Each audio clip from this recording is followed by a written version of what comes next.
This is the revelation. This is the revealed truth. It will be the end of days, the end of time, at least how we know it. In the midst, the son of perdition will be revealed, the anti-God man, the anti-Christ man. He's pretending to have the answer. The church, individuals true to Christ, in their very hearts, they will be gone, caught away, caught up into heaven, the sides of the north, the third level. The earth will be shaken, the salt of the earth, taken in an instant. They're up in heaven, in the sides of the north, not the city, but the home of the angels, the most critical people, holding it together, being and doing good for goodness sake, all gone. All that's left is those who are spiritually blind and pseudo-intellectuals, now seemingly lost in a world that only serves as a foxhole, as they cry, oh my God, though they never believed in him, and except for being afraid for the moment, they still don't.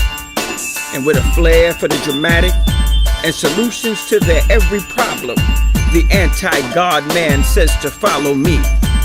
And like mice to the Pied Piper and his music, the people will dance to his beat. Those who don't, and those who don't accept his mark, will be put to death by the reintroduction of the guillotine from the old Roman Empire in its way. 144,000 will rise from the Middle East, the small country Israel. These people, newly converted, they will preach the gospel to the lost during this time of tribulation. Many will find the heart and the boldness to accept Christ in the face of execution. They will die in glory, showing no fear, as their oppressors wonder where they get the courage. Somewhere around 3 years into the days of tribulation, Jesus himself will appear with a host from heaven, stopping the battle of Armageddon, as many a nation threatens to destroy the small nation of Israel. Yeah, they're the apple of God the Father's eye. They're the very reason why Satan despises them, as he inspires those who can be to come against them without rational reason why.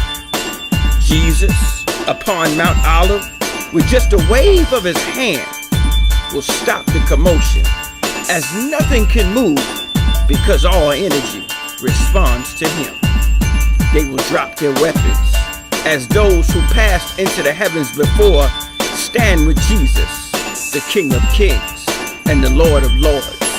You better know it. He sets up his kingdom on earth, bringing about 1,000 years of peace.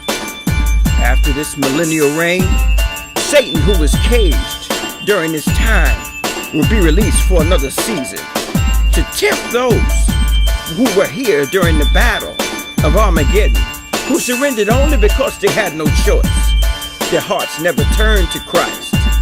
They laid wait for an opportunity to rebel. The healing leaves from the tree of life kept them and everyone alive during 1,000 years, so they did not die. They lived with hatred in their hearts toward Jesus and those who love him. Jesus will give them what they want, a leader for their rebellion, Satan himself. As they roll up on Jesus, like the results are going to be any different, the King of Kings shuts them down once again, as the final judgment takes place, as the gavel comes down.